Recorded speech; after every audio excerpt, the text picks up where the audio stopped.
Hello, welcome to the Melter podcast. I'm Mike Clarkson. I'm joined today by Tetiana Romanovska.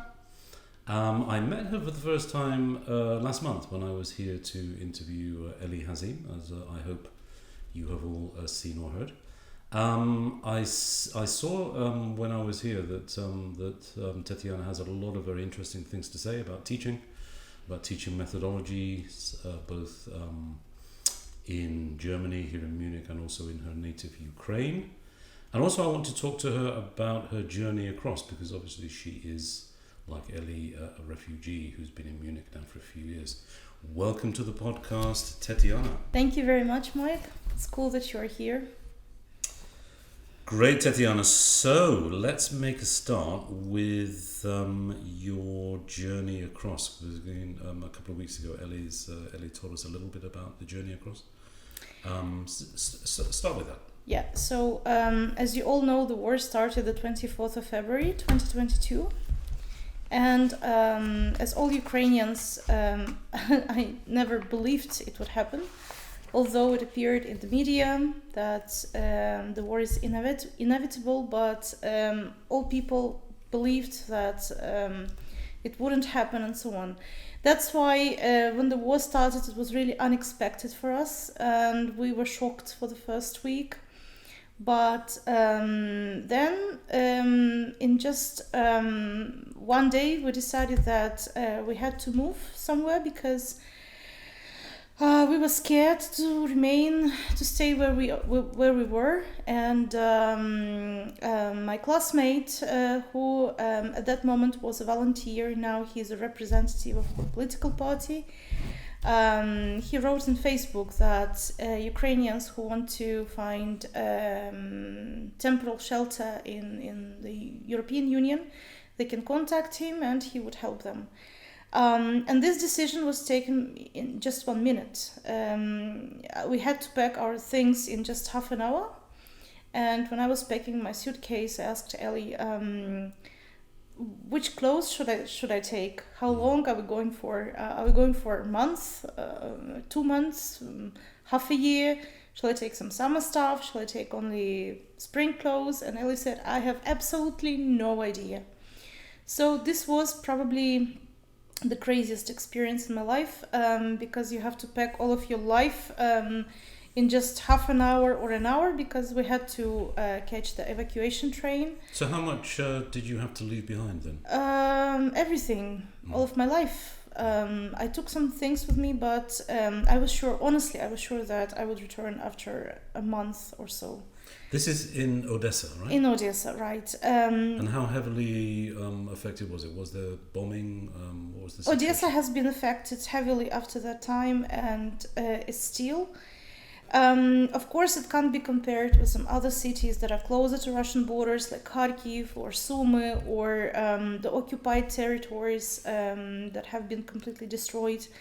But I can say that Odessa has been affected badly, and there are plenty of casualties and many destroyed buildings. Of course, once again, in comparison with Kharkiv, Odessa is still in quite good shape, but of course there are air raid sirens every night, and anti-air luckily hits most of the missiles and drones, but still you never know. So one day they hit all of the missiles, another day one of the drones destroyed a building and people died. It's like living on a mine. You never know. One day you're alive, another day something happens and you're affected, you're dead. So have you any idea how badly damaged the city is? I mean, would it be possible to go back anytime soon if the war ended? When the war ends, of course, it's possible to go to Odessa and to other cities. All cities of Ukraine can be rebuilt, and this is what Ukrainians will do after the war is over.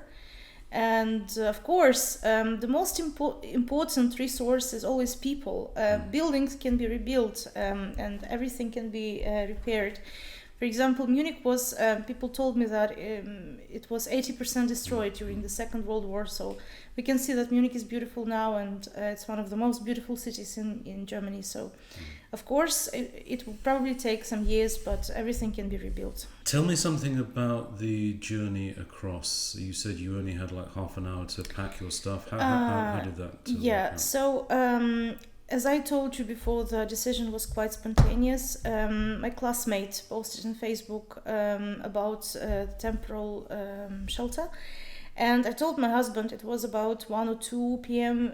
We were both laying down on the sofa, and we were, honestly, those days we were shocked. The only things we could do is watch the news and pray that negotiations would bring some result, but then we lost the hope very fast. So we contacted my classmate, and he said it's better that we leave that day, because he said the sooner the better. Nobody knew what would happen tomorrow, and there were some military Russian ships on the horizon. At that moment, all people in Odessa were shocked and expecting the worst. And those first weeks, it's exactly when the most people from Odessa left, because Putin, when he spoke about Ukraine and Russia, he always mentions that he wants to occupy Odessa. Practically in every speech he speaks about Odessa. He says Odessa is a Russian city, which is not true. Odessa is a Ukrainian city. And he always says that he would gladly have Odessa. That's why, of course, people of Odessa are scared. But once again, and I want to repeat it as many times as I can, Odessa has been, will be, and is Ukrainian city. It's not a Russian city. It has never been a Russian city. When did you learn that you would be coming to Munich? So my classmate Mikhailo, he contacted me, and the same day when we took the evacuation train, he contacted me and he said that he had several friends in the European Union, some of them in Poland, some of them in Germany, and he asked me which country we would prefer. We said that it could be any country that would take us for those few months, because we expected to stay for a few months. And then we were already in Slovakia. We crossed the border with our suitcases, and then a man called me. He said, "Hi, my name is Felix, and I'm from Munich, and you're coming to Munich." And I even had to Google, because I was like, Munich is where? Where is Munich? But then I realized it was in the south of Germany. So it's something that you don't expect. Like, people say you go to Munich, and you say, okay, I'm going to Munich. It's nothing that we chose, but honestly, I'm happy that I'm here, because I really love the place, the people, and now I always hear people saying that Munich is one of the best cities in Germany. I haven't been to many cities, but I believe this is true. So you're now settled in, you're teaching, you're working. How does it feel? How much do you miss your homeland? Of course I miss my homeland. Of course I miss Odessa, and of course I miss my my students, my job in Ukraine. In Ukraine I worked in the university. I taught Spanish in the university. I also worked in an online company. I taught English there. And I previously also had worked in some other companies. When I came here, I was completely lost. First of all, as I mentioned previously, we didn't know how long we would stay. That's why it wasn't relevant for us. Looking for the job wasn't relevant for us. We didn't know if we're staying for 2 months or a month, why to look for a job. But then I started studying German in Volkshochschule, and it was a class for the refugees, for Ukrainian refugees, and our teachers were really great. One of them asked me if I can teach English and Spanish. Why don't I try? And the next day she brought me a card of the representative of the English department, Tina, and Elie contacted her. It was I think middle of April 2022. At that moment, I didn't know for how long we were staying. I was sure that the war would end by summer or by the middle of the summer, by autumn. But I was in a bad emotional state. I was really depressed, and at that moment I knew that teaching would help me a lot. It would distract me, it would take the bad thoughts away, and I'm happy that I started working, because my first lesson was in the beginning of May 2022. So 2 months after we arrived to Munich, and my first lesson was Spanish. I remember it very well, and I never regretted that I started working so fast after coming here, because work really helped me, and my communication with the colleagues, being in the field where I used to be and that I love, being in this teaching atmosphere, talking to my colleagues, attending workshops. It was all great. It reminded me of the life I had before. Of course, I can't say that I was less depressed. I was still depressed because of the war and because of the situation in Ukraine. But it really helped me. So you've mentioned your teaching. Tell us something about the teaching that you did in the Ukraine before you came over. Yeah, so I worked in university for 6 years. I taught Spanish there. It was there were different courses. I had Spanish for complete beginners, intermediate level. It was the faculty of Romance and Germanic philology, and we taught language to the future philologists. It wasn't the same way as we teach language to people who want to learn it for traveling or who want to learn the language for everyday life.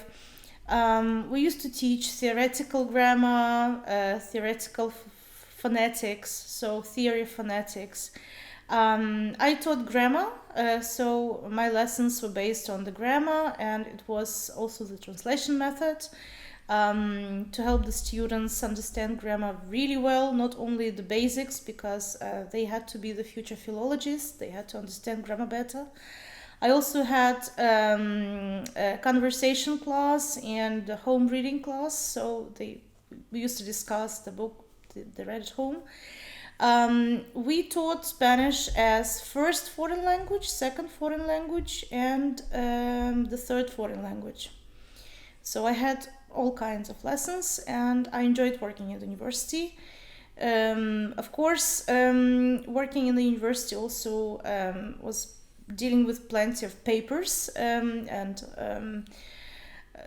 some problems when you work in a governmental place. You have to write plenty of things, the programs for the courses, but it was fine because I really enjoyed working with the students, and of course the most important, the colleagues were always great to me, and I really miss them a lot even now.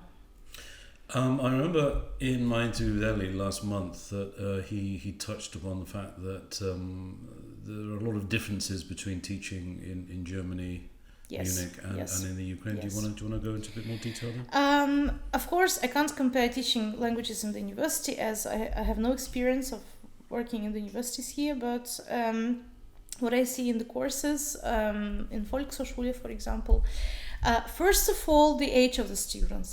In Ukraine, most people who study languages are young, let's say up to 40, maybe more than 40, but most of them are young learners, teenagers, young adults.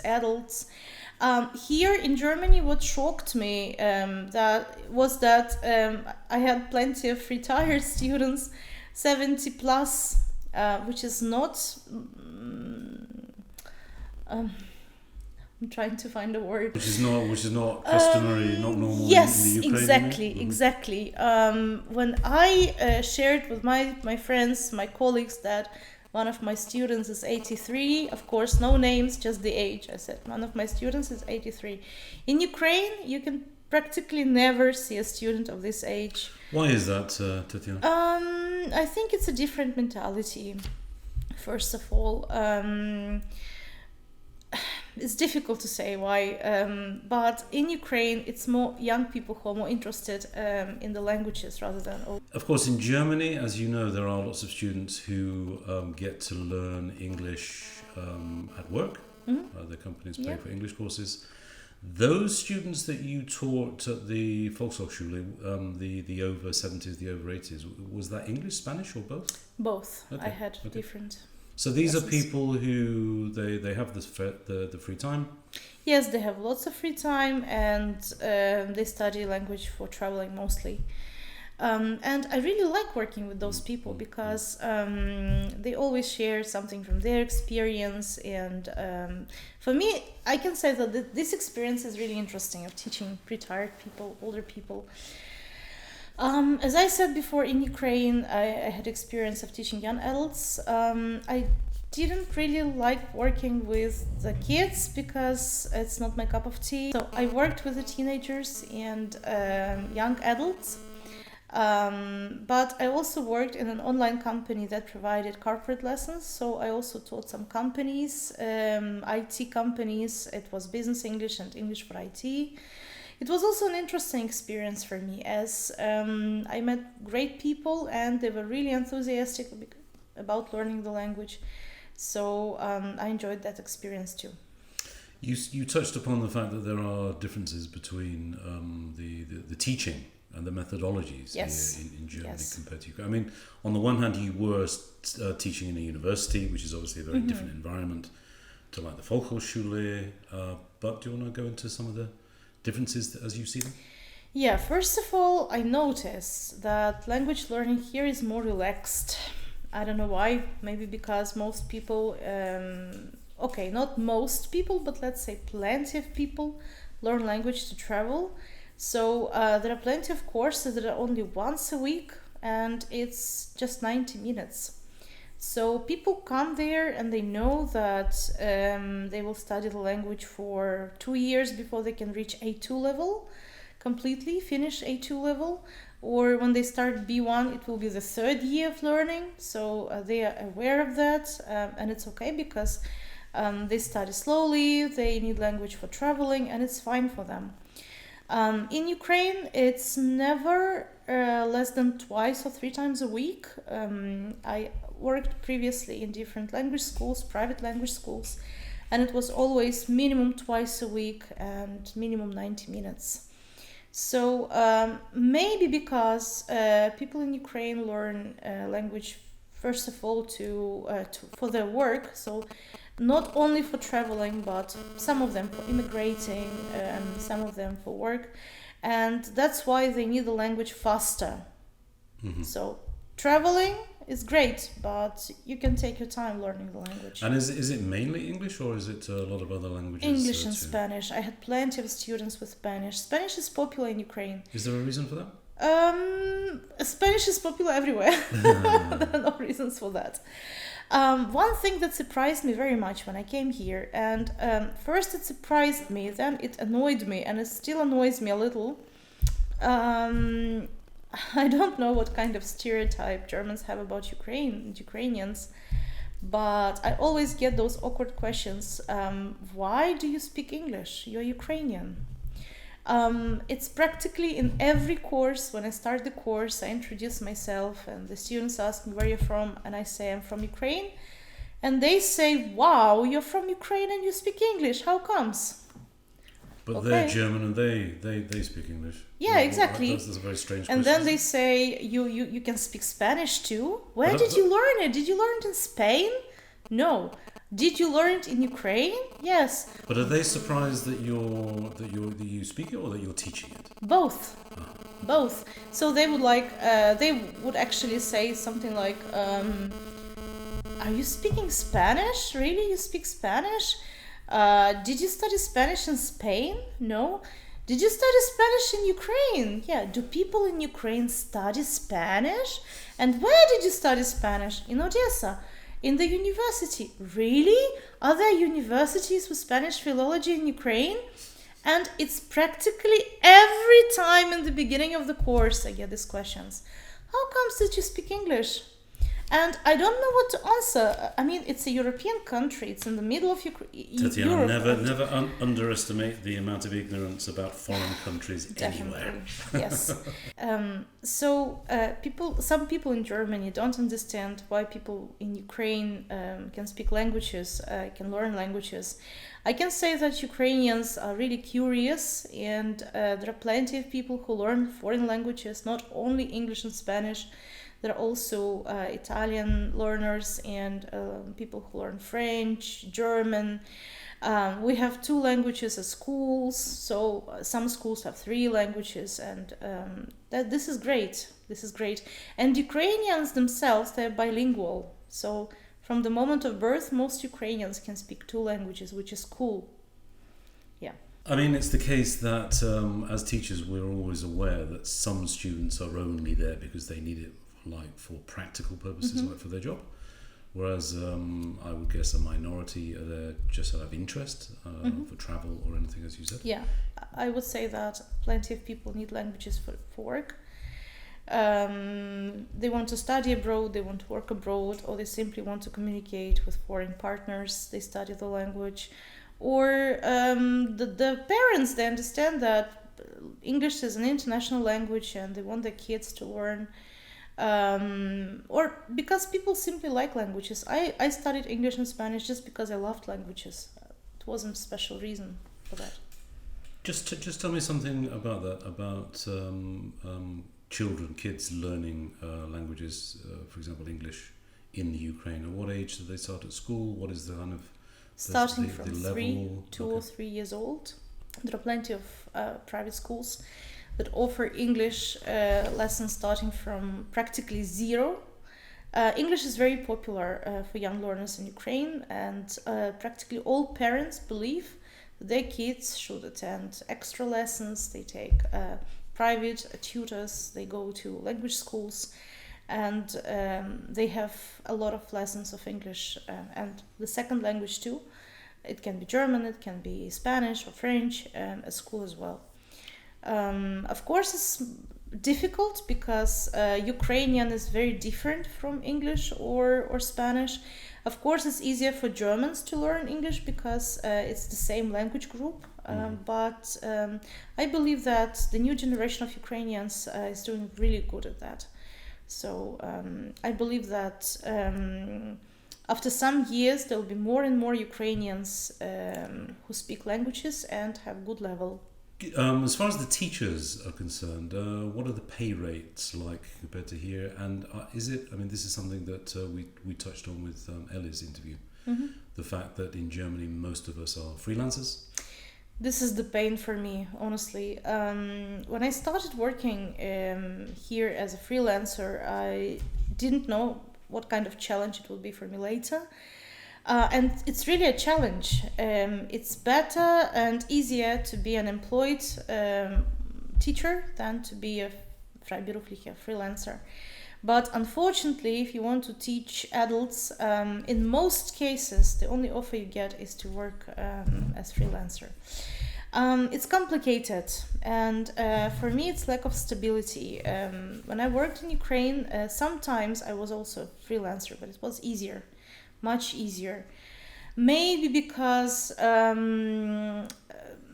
it was different system, not so many holidays as here. Maybe because there are more people in Ukraine who want to study languages than here. And when I worked in an online company, when I worked in the university, I was always employed worker, and it was okay because every month I would be sure how much money I get and so on. Here it's really complicated. I love Volkshochschule and I love the atmosphere there. The colleagues are great, and as I said before, it helped me survive when I came here. I was really depressed, and teaching makes me feel better. I forget about problems when I teach. I forget about the situation in Ukraine when I teach. And I really enjoy something else. I always try to change the image of Ukraine that foreigners have. Some of them have this old image of Ukraine. Some of them even say that Ukraine has been part of Russia. I heard that myself. And it's really strange because it was strange for me. Now I realize that it's old stereotype and it has to be changed.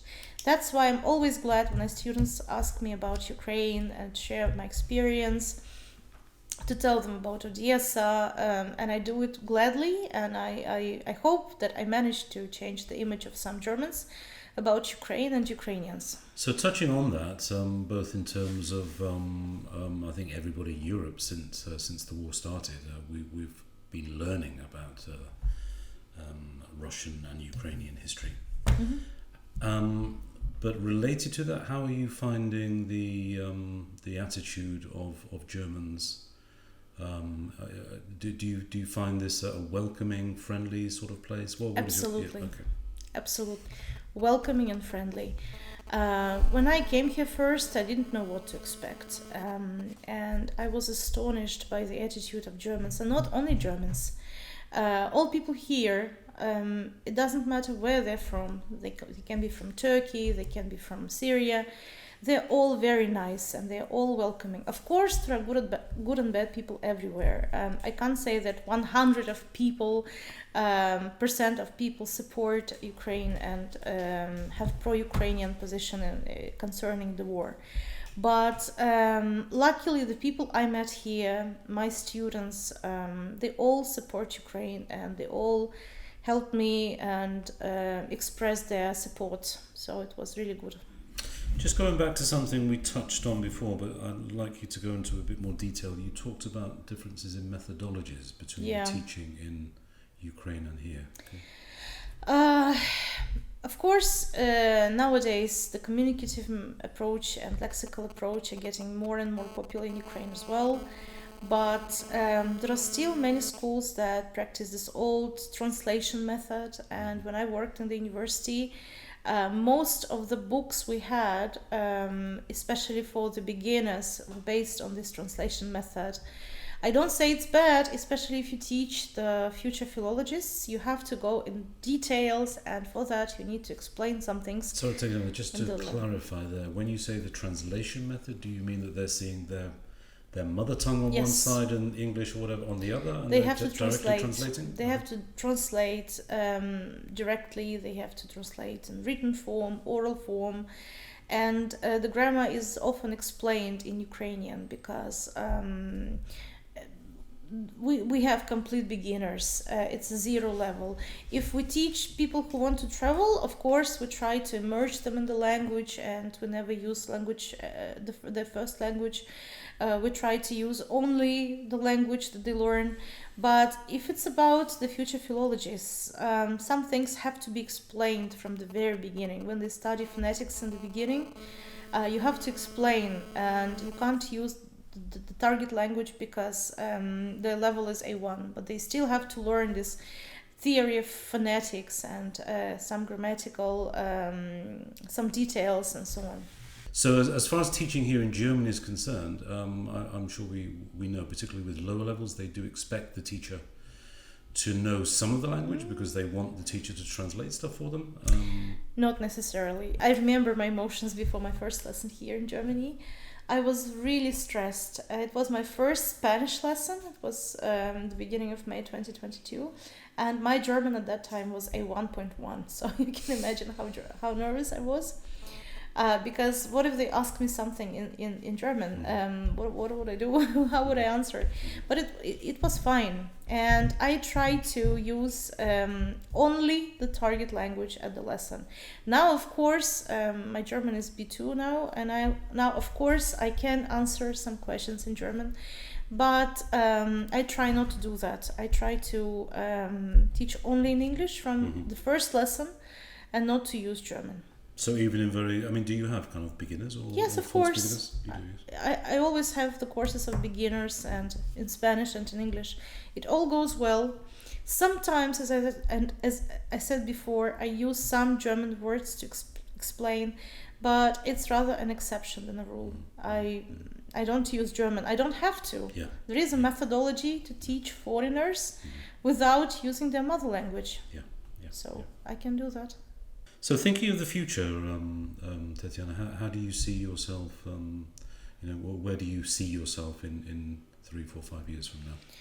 It's a very complicated question. I don't know how to answer this question, unfortunately. When we came here, as I mentioned previously, I thought that we would stay here for just 2 months. Then I thought, okay, 1 year. Now it's the second year. After 1 week, it will be 2 years of the war. And unfortunately, of course, we all believe and hope that the war will finish soon. But unfortunately, it's something nobody can predict. And I want to return home. I want to live in Odessa. I love Ukraine. Maybe not to Odessa, maybe to Kiev or to Kharkiv. I have been to many cities, and every city has their own advantages, its own advantages, and every city is beautiful. But the problem is I don't know when the war is over, and I don't know when I can go home. I want to go home to a safe country. It's a basic need of everyone to be safe. It's a basic need of everyone to know that your kids are safe. We don't have children for now, but we're planning to have. And of course, I would love my kids to live in a safe country. That's why now we're here in Germany. Germany is safe and Germany is welcoming. Germany is friendly for the refugees, and it has helped us a lot. But I'm aware it's not my home.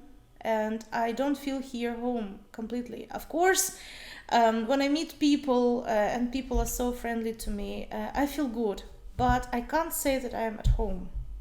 It's a great place, but I'm not at home. Yeah.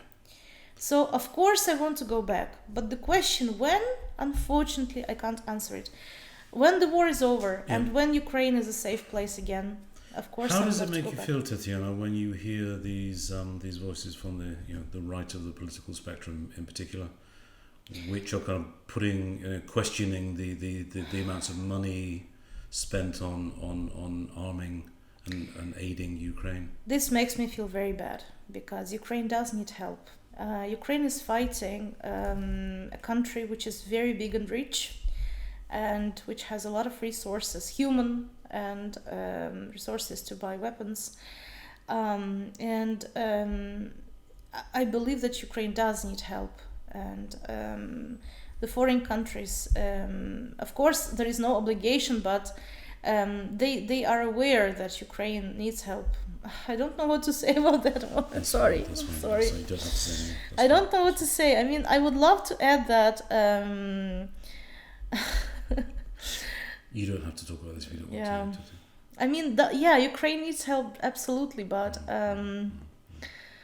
nowadays there are plenty of debates that they say that Ukrainians in Germany, they don't work, they just use those payments and they are happy. But refugees are always targeted in that way by certain elements, always. I can speak about me and Elie. I can't speak about everyone. I can speak about me and Elie and people I see around. We are working we have been working since May 2022 and Elie since April 2022. It hasn't always been smooth. We had ups and downs, and as all people, and sometimes it was easier, sometimes it was more difficult. Especially because it's freelance, and sometimes you don't work the whole month, you work just half a month, for example, because of the holidays. But I love working, and I'm glad that I can contribute to the economy of the country that welcomed me. Yeah. So this is important for me. I'm a refugee, but I'm aware that I contribute to the economy of the country that welcomed. Yeah. So thank you. Good.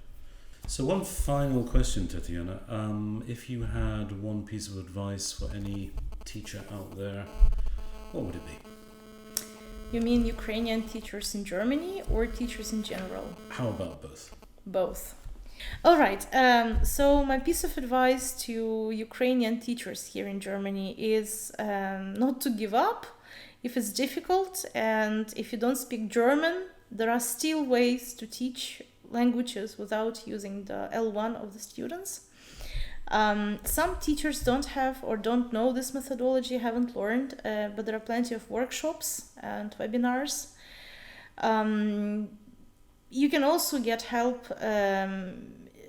subscribing to Melta channel or being member of Melta, because Melta helps a lot with information and webinars, seminars, and many other things, different events, organizing different events. It's always nice to communicate with our colleagues from abroad. This is the piece of advice I'd give to Ukrainian teachers in Germany. And teachers in general? In general. Language teachers.